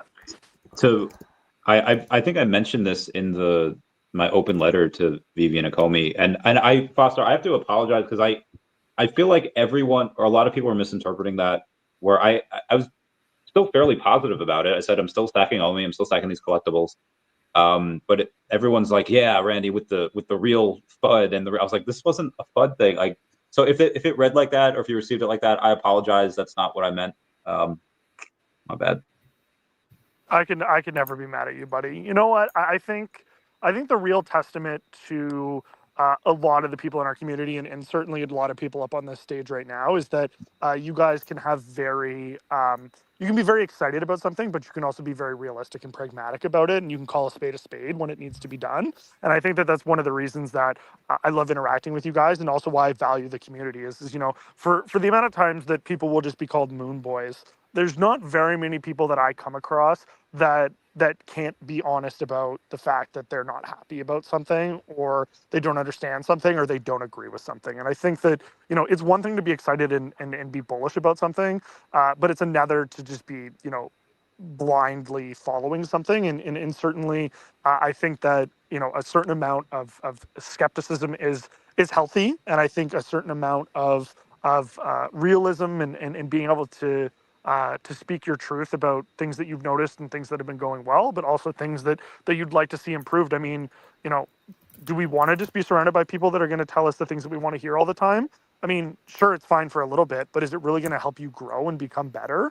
I would argue that it's actually a disservice, right? I mean, I think I want to be surrounded by people that are going to tell me honestly how they feel and what they would like to see, and I would hope that they know that I'm going to receive that in such a way that they only want what's best. And so I always tell people, attack ideas, don't attack people, right? And so you can be unhappy with something that the company has done, or unhappy with the decision that was made, but discuss the issue and discuss what the solution is. Don't just attack people or call it a scam or whatever the case may be. There's reasons that certain decisions are made that a company may not even be happy about, but it's something that they've been forced to do for one reason or another. And and sometimes we're forced to pivot and change utilities in ways that we've intended over the years, and it wasn't meant to be a disservice or a detriment to the community. It's the reality of running a business and trying to navigate a space that has never existed before, and being a leader in that space. I don't envy Dan and David's position whatsoever, and them having to figure out for the first time how to answer a lot of these questions as industry leaders. But I think the steps that they've made have been admirable. Have there been mistakes and missteps along the way? Absolutely, but that's the only way that you're going to grow and get better. And so I think we're taking the right steps now, and while I think certainly some may not see it as such now, I think when more of the pieces come together, as I mentioned earlier, I think the picture will become more clear, and I think people will be happy with it. And certainly, regardless of what we do, we're not going to please everyone. But as long as our underlying intent is to further the OMI community and further the utility that exists within the VeVe ecosystem, I think that the people that understand what we're trying to accomplish will continue to stick by us and provide us feedback when it's needed. And overall, I think when all is said and done, we'll be much better for it, and we'll be in heading in the right direction. Before Foster freezes, anyone else have any last minute questions for him before we take it back? Can you guys see me at all if I pull myself up here? We see the lights in the background. You can see the lights. I'm standing on a dock in the middle of the water. And, it's like 11 degrees outside, and my family's in a cottage up there, all hanging out. But like, this is what I try and explain to people, right? I just want to get heartfelt for a moment. Like, people don't understand when I talk about like my passion and excitement for this. Like, and I mean, not to like give myself credit, but like, how many people are you going to see like 11 o'clock at night on a weekday when they're like out with their family being like, no, like I want to do this. Like, no one's forcing me to do this. You know what I mean? Like, O'Milly reached out to me, he's like, hey, you want to do a space? I was like, I'm already doing Randy's. And I was like, no, you know what? I want to talk about this because this is stuff that you guys have been putting your time and effort into for months to stick by us when there was no reason to be excited. How am I going to leave you guys hanging out to dry when there actually is things to celebrate, right? And so, everyone that's in the chat right now, like, just keep on keeping on. Like, I notice all the support, and I notice like, let's see, can you see my teeth? I don't know. Anyways, I just want to say I love you guys and girls. Like, it's just, your support means the world to me, and I know it hasn't been the easiest to stick by us the last couple of years, but we're in a good spot now, and it's only going to get better from here. And so, thank you, like, very, very sincerely and earnestly, thank you guys so much for all the support and for making this kind of it's a job, but it's also a passion. And so I'm feeling very grateful, and I look forward to continuing to be able to surprise and delight with a lot of the things that we have coming. And I think there'll be a lot more to discuss and be excited about. And I'm really looking forward to all the feedback and what you guys think about it as we continue to deliver for the community. We there's a bunch of people that say like, okay, you have like, they congratulate people on having conviction. And conviction and belief is one thing. Like, you could have conviction that like the boogeyman is real and there's no real proof of it, but it's to be intelligent enough to stick with something, to say like, well, no, this will work, we just haven't found the right combination of things to make it work yet. And I feel like you guys are like professors and scientists over there. Is like, okay, we just have to find the right combination of meds or of chemicals to put this together to make this perfect thing. And it seems that enough of the building blocks and pillars are in place to build the house of OMI. And really, like, the market has been demolished this past week, but over the course of the next couple months, as things start to go up, as they have alt season, I think everyone here will be heavily rewarded. Not financial advice at all. Randy, I just gotta say, you can't be talking about the boogeyman while I'm standing on a dock in the middle of a lake. No, you gotta worry about Mothman over there. Bigfoot. Boogeyman won't go up to Canada. You're safe. It's way too cold there. Yeah, Foster, we love you, and thank you so much for all you do. I know it's a lot of work. You know what? I love you guys. I'm gonna head inside. I'm gonna get warm, but thank you again for hanging out and inviting me on the space tonight. And I hope you guys keep it going once I'm gone. But yeah, thanks for all the love and support, guys. And I'll see you guys again soon. Okay. We love you. I love Foster. you so much. Yeah, thanks, Foster. Appreciate you, man. Absolutely. Absolutely. Later, guys. I'm gonna buy him some old school 80s leg warmers because he's gonna need that. Remember when we had the Invisible Woman and it was just a stand and nothing on it? We should do like first appearance spots. They're shadow. Yeah, Shadow Master, right? We'll have a little stand and then it's just dark. You can only see the stand. And maybe the teeth or something. Yeah, like can you that. see my teeth? Yeah. No, can't see your teeth. See nothing. Dock lights is all I saw. Have you guys taken a look at like a lot of this? I think is really bullish. You have some people that say like this is the end, I'm done, but I think the overwhelming majority are very bullish. You've had the ECOMI Secret Rare logo go from like $700 to $2,000 on just on this alone. Like now, obviously, the price of OMI has. Yesterday, it was a nice, it had a nice uptick, went all the way up to I think 20 or 0002-ish. Is now technically 5% down on the day, 001842. But I think that's just because it spiked yesterday, and here's where it is. When does this hype translate into buy price for do we have to wait till November? Does it not really matter on if it happens in November or not? Just the greater overall alt season come in. What do you guys thought? Well, the greater alt season is coming, whether anyone wants it to or not, and that is going to impact OMI's price. Look, this narrative is a really good narrative. Digital collectibles, like as people start to focus on digital, digital money, digital this, they'll have this epiphany. Digital collectibles, and Disney, Batman, Marvel Comics, a digital version. Oh my gosh. And their minds will be blown. They'll be like, how did I miss this? And it will go crazy. And the OMI token will go crazy along with it. So like that's going to happen. The hard thing is the timing. It feels like it's never going to happen. When it does, it slowly, and you've experienced this slowly for the past 3 years, slowly, and then suddenly. For those that are in my audience and those that are here that are paying attention to crypto in general, you probably saw how October 2023 played out with blockchain gaming. Nobody was thinking about blockchain gaming. And then all of a sudden, from 1 month to the next, some of these projects went 10 to 15x. And that was still in the middle of a bear market.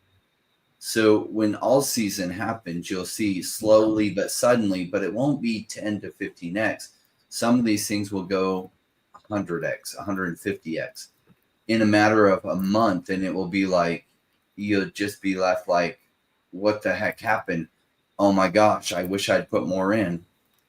Like, well, yeah, that window is closed, right? So a lot of the people here, they've been smart. They've weathered through the bear market. And Foster's like, oh my gosh, it's so great that you've been supporting us when there was nothing to support. And it's like, look, you see the vision. In order to do well in investing or even collecting, you've got to buy when prices are cheap. And prices have been cheap for a long time. So it felt like nothing was going to change, that nothing would ever go up. And then suddenly it will. Many of you that were around since 2021, you experienced that with VeVe's collectibles in 2021 going into January of 2022 when they just went meteorically up. And that same thing's going to happen again. Not financial advice, but these are our assumptions, right? I think everyone here agrees with that assumption, and we're basing it off of like past cycles and what happens, right? So nothing is guaranteed. Like Rain always says, you could get hit by like a meteor tomorrow or whatever. You're saying is like might not wake up tomorrow, right? Like we don't know, right? Like, but the likelihood, right, is that the cycle continues as it is because it's a greed cycle. And this is what's so fascinating to me, right? Like human nature, there is this greed component to it. That's why we have cycles. And it's so funny because you look back and it's like, why haven't people learned? Is because they get greedy and then they start to explain away the logic. I did that to a certain extent when Crypto Cosmo was like, you should sell your secret rare Spider-Man for $85,000. And I was like, no. because it's going to 1 million, right? And he's like, it's not going to 1 million. And I'm like, no, it is. Now, in my defense, right, like is they had talked about interoperability, and I'm looking at these Bored Apes, this no-name IP, right? And I was just like, if Bored Apes can hit this, then 1,000 secret rare Spider-Man is the first Spider-Man on the blockchain, the most rare, you know, like will absolutely go for higher than that, right? But like it was greed. It was greed, right? Like I wanted more, and I thought it was going to be more. And so people have made a lot of money on Bitcoin, and they're going to say, how can I make more? And they're going to say at some point, Bitcoin is going to top out. I want to get out before that happens. And then they look for other investments. And so then they say, what are the other crypto tokens that are undervalued right now? And I want to get into those early before they pump, right? And that creates sometimes a self-fulfilling prophecy. This is what happens. This is what happens. This is why the stock market goes up and then there's crashes. This is why real estate markets and values go up and then they crash, right? Like this. It's just a greed cycle. And so I'm betting on that, I guess, is what I'm betting on. I think there will be an altcoin run because I'm betting on greed.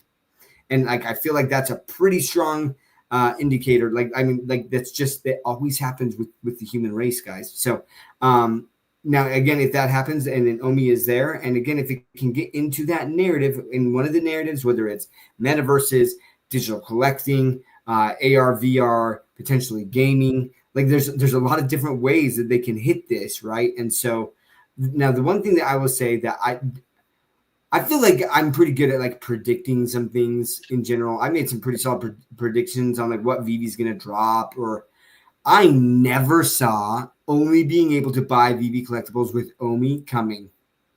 Ever? I never saw that coming, and what an incredible utility. And I like your question, Randy. I mean, I understand Foster's explanation of it, that there will be burns, but I believe that because OMI is a utility token, right? And I think that the SEC is going to come out and kind of categorize utility tokens and have an exclusion there, that OMI might be excluded from any other things of being a security, and therefore they could do token buybacks or burns, things like that. I think that I absolutely believe that airdrops are on.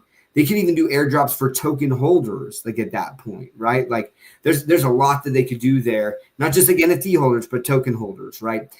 So I don't know, man. Like the future's pretty exciting with this. But yeah, Cosmo, same question. Unless you have other points you want to build on there. But yeah, just do we have to wait till November, or does it not matter whether November even comes or not because we have this alt season coming in? And just points you want to follow up, Doc and Rain from. Do we have to wait for November to be able to start buying or selling? No, before OMI starts to move.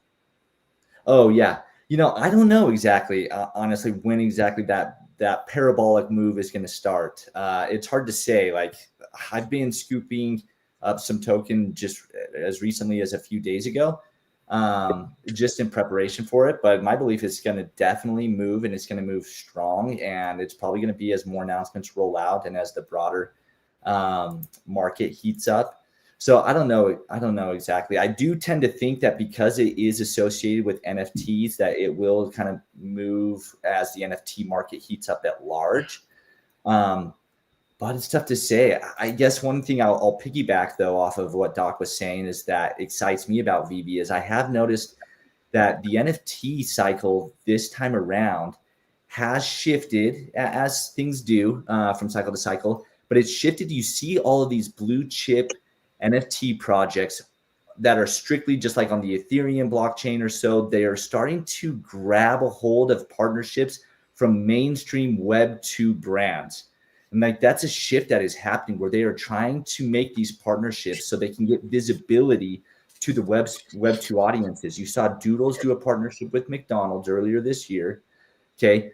Bored Ape, they'd actually done one of the first, partnerships on the Ethereum blockchain, at least with Gucci or I think it was Gucci or something way back. And you're starting to see like Twix, a partnership with Twix or some sort that seems to be brewing with Doodles. Moonbirds wants to do something with KFC. And so you see like VeVe front and center having partnerships with hundreds of these mainstream brands. It bodes very well where things are headed in the NFT market at large and Web3, where they are trying to make partnerships with Web2 to get visibility. I love your explanations and your bullishness. It's like Gene Wilder and Blazing Saddles. Like normally he's so like but in there he's like so like reserved, but you could still tell like that beast mode bullishness is inside of him. So I love it when you talk.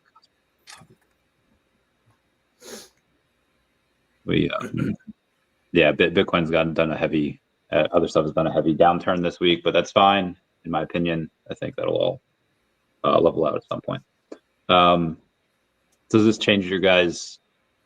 I don't want to say time. Just change your guys' strategy. It's saying like, well, I had some extra gems that I was saving for X, Y, and Z, and now that I know that I won't be able to convert that to fiat so easily, now I might just buy some that's super liquid, Todd, Superman, Spider-Man, etc., and then cash out the OMI. To change anything that way for you guys?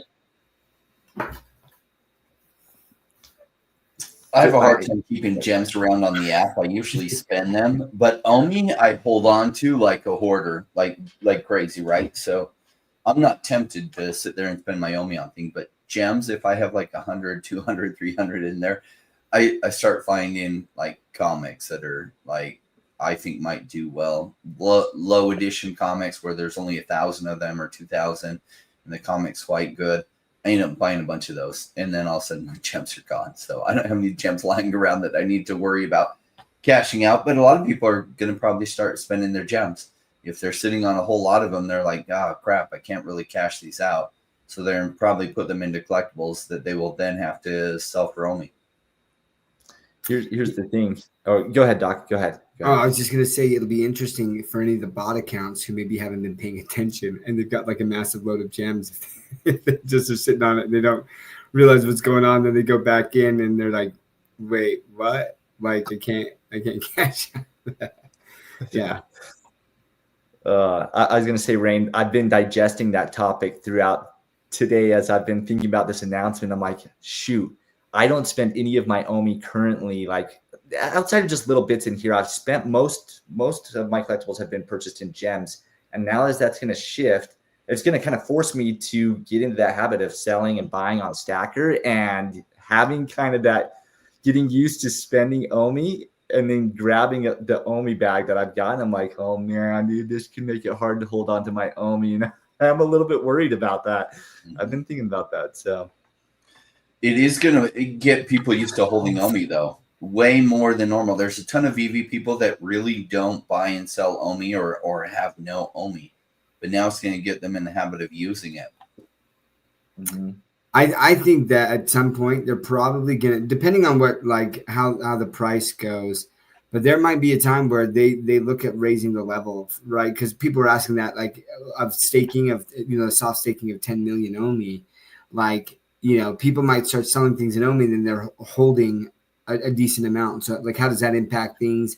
And then, yeah, it might make people want to hold more OMI, which then again decreases that sell pressure, because what'll happen is they're like, well, I'm going to hold on to the OMI that I got for selling this collectible, but I want to buy more collectibles, so I'm just going to need to buy more OMI, right? Like anyways, man, it's going to be very interesting to see how this all plays out. But I do predict, Randy, that at some point before November, we're going to see an uptick in OMI price as people start selling things, right? Or they're using their gems.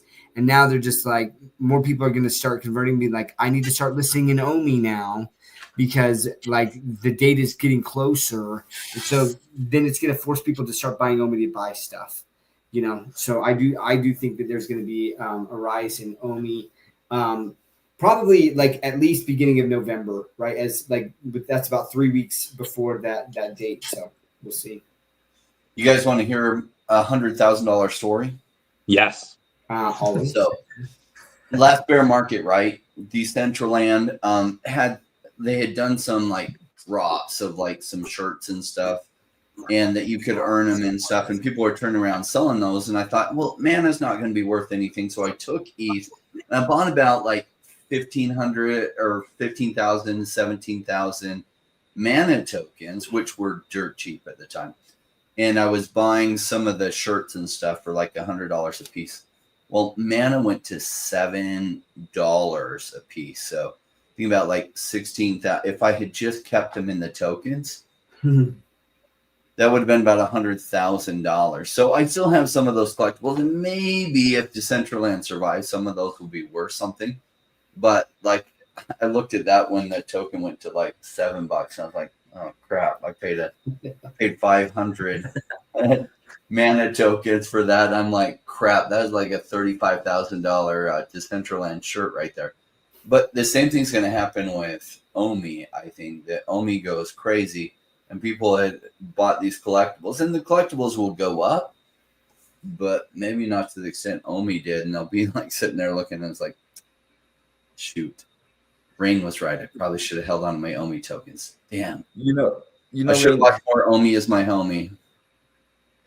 Ray, there is that same kind of thing though that makes me wonder is that, a similar thing with ETH, right? Like you look at buying NFTs with ETH, like I did with Moonbird, and if I would have held on to my ETH instead of buying some Moonbirds around 0.3 ETH, then that ETH would have gone up twice as much. It's gone up almost 2x since then. But instead, the Moonbirds went up in ETH cost while ETH was going up. So now I could sell that Moonbird, and as of the weekend, it was worth almost $18,000. So there may be some of that impact though that's going on with the OMI. Some of them will get amplified like that, especially Right. your highly desirable collectibles. They'll get super amplified, right? So, which are those? It's hard to tell, but there's so many collectibles out there right now that some of those just won't get as much traction in the bull market as others. Right. So there's people claiming that this is the best OMI Homie episode ever because the news that's on here. There's a lot of bullishness on here. What I like it. What more can they do?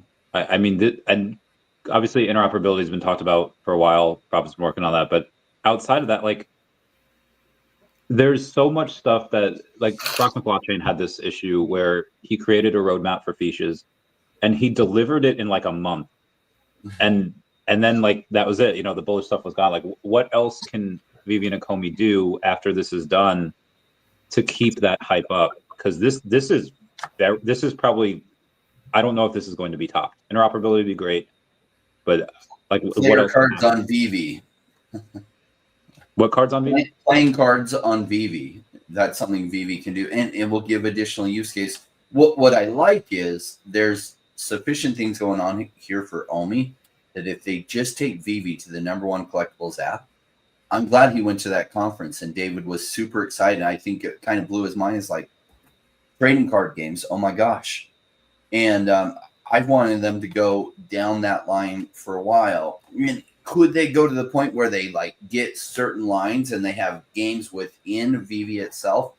Like you could hold them on VeVe and then play the games within VeVe. That would be cool. I mean, that would help make VeVe the #1 collectors app in the world. I hope they just dominate this space, because if so, that's what's going to make OMI worth so much. If it becomes the #1 digital collectible app in the world, then OMI becomes super valuable. Yeah. Guys, what do you think else they could do? Go ahead, Cosmo. If they do interoperability combined with not needing KYC, like Doc was saying, that would be incredible. But like, there's still more that could be done to really pump this up. Like, if they had like geolocation, placeability of collectibles mixed with, as AR glasses become real, like smooth, seamless, almost just like regular glasses, and everyone's kind of just wearing around, and you can just kind of place your collectibles where you're at, or stores or businesses could do like, find this collectible, you win a prize, that kind of stuff. I mean, there's a lot of different things they could do to really amplify things. But then, of course, the partnerships and the new verticals like trading cards, but big time names that get brought in. Man, I mean, excited thinking about it, because I think there's some of those things in the works, and it'll be fun to see how they roll it out. Yeah, I mean, I think another thing that they can do, right, and I've talked about this a lot, like I feel like it can't be that hard to incorporate like some of VeVe's NFTs into the gaming ecosystem, whether it's Web3 games, Web2 games, right? Having an API, basically reaching out to the VeVe app and saying, do you own this collectible or not? And if you do, then you get to utilize this skin on the game.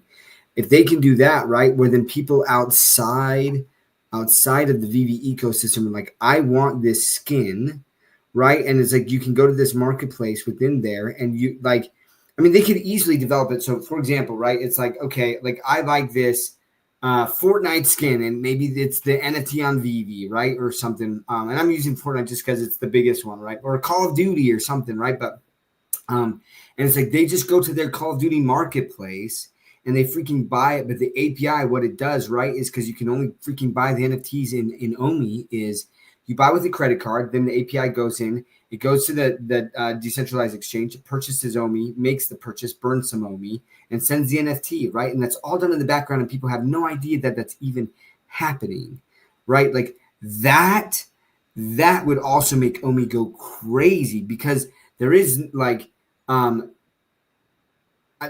there's just that burn, and that there's that buy pressure from people who don't even understand that they're buying the OMI token. They're just buying the NFT, and all that's happening in the background. That's another thing. And then what does that also do? That gives it visibility, and it gives it a lot of attention. A lot of attention. If you can partner with a major, because people are already talking about that, right? With these DeLoreans and stuff like that. And it's like, oh, well, you know, you can use this in the future verse, or you can use this in this other game. And like, so like, and that's like a Web3 game, and it's not even really out yet, but there's a lot of bullishness around that. You combine that with interoperability and no KYC, all those things together, and like the Cosmo. I mean, it's just, it's crazy. It's crazy what could happen. Bitcoin BMW is saying, how do you explain to users that you can spend fiat in the app but can't cash out? Basically, I see this as like Robux or V-Bucks or whatever they use in any other type of metaverse system. You can buy credits, and you can buy them at like 7-Eleven or Walmart, whatever. You get those $20, $50 things. You put money in, don't take it out. This is no different than that, in my opinion. Lambos would be dope. But yeah, Cosmo, what do you think about the? Sorry, Doc. Go ahead. No, I was just gonna say I agree. That would be huge. Yeah. Cosmo, what do you think about the? What else could they do to make it more? After this is executed, this seems like kind of a big top, and I don't know how they could ever top this. Yeah, I mean, what Doc was just saying would be huge, but yeah, like I was kind of mentioning, the geolocation, doing that would be really fun. Trading or new collecting verticals will be fun to kind of see what they do and how creative they get. Trading card games, like that would be a big one, which sounds like they're planning. We'll see what they can do with like announcing different sports IP and things. David was talking about that and some of the things they've got to be cognizant of. I don't know, man. I think those just few things mentioned are so big. Interoperability, gaming, and having IP, like be able to have usability in different games, and people be able to buy stuff and skins in games that relate to VeVe collectibles. I don't know. They get creative and think of more stuff, though. I don't doubt it. I hope that. Now, David went to this, like card convention, I think in like Chicago or something, and I'm just hoping that the first one, and I know that you never want to lead with your best, because then there's nowhere to go but down. But when they announced the music vertical, and Ron English, God bless him for all the stuff he does for the gold logo stuff, he doesn't get paid on any of that. Like those are just airdrops for us, or stuff that we can redeem just for having gold logo. That's great. But when they had music and it was Ron English stuff, which is I have some of those, they're cool. But I feel like if it's like a trading card and it's not something that has a different name than what we're already used to, it might be a little. And obviously it can go crazy. You go like One Piece, you go Pokemon, Yu-Gi-Oh! Eventually, like or that. But TCGs are very hard to make. They're very hard to have any traction with. So I do worry about the one, how many people will be interested, and then two, how many. Not if they're interested, like the lasting power of that. Because like everyone was playing Pokemon TCG Pocket when it came out. I don't know how many people are still. I know there's enough people that are still playing, like the mega nerds, that I would be one of them if I was any good at it.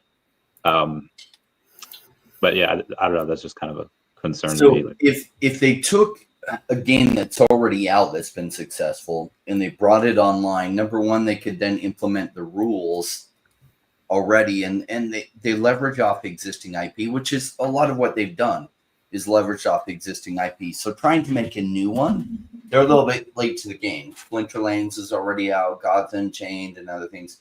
But if they just dial into audiences for games that are already there and they make it playable online, then they have the #1 digital collecting platform already, and they just tie it into that. They can do that kind of thing much faster. Agreed. Rain, we're going to wrap it up here. Do you have any final thoughts on this? We'll start with you on the ending. Well, so we're midway through August here, 2025. Feels like nothing's happening with OMI's token. Watch over the next 4 months. I bet you that changes drastically. Agreed. Doc, what you got for final thoughts?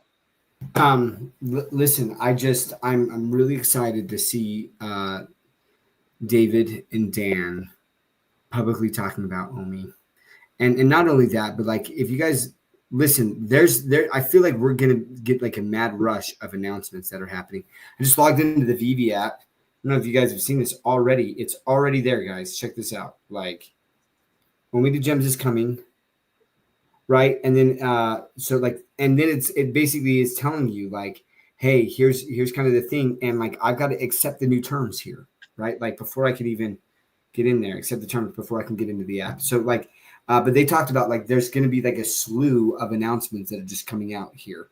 Like I'm excited to hear within the next couple of weeks, like what's happening, but it sounds like there's kind of like this media rush or marketing rush, if you will. And I'm excited for, just like having to purchase collectibles on the secondary market in OMI, extremely exciting for the use case of the token. So, what do you got, Cosmo, for final thoughts? Yeah, I'll just say strap in. I mean, the thing I look at is David and Dan have talked many times that they understand the cycles and they understand that timing is critical. They also understand that many of these partnerships take years, and they have been so good at keeping things super quiet on major IP announcements. Blackpink was in the works for 2 full years. Nobody even knew. They had the interviews with the team all done, wrapped up. Nobody even knew until like the week or two before it announced. They have been building for years on this. And they know that timing is critical. They know the bull market 4-year cycle. I believe we are going to go for a ride with a ton of announcements, a ton of IP, and I am excited for it all. I feel like that Numa guy from like 2008 on Newgrounds.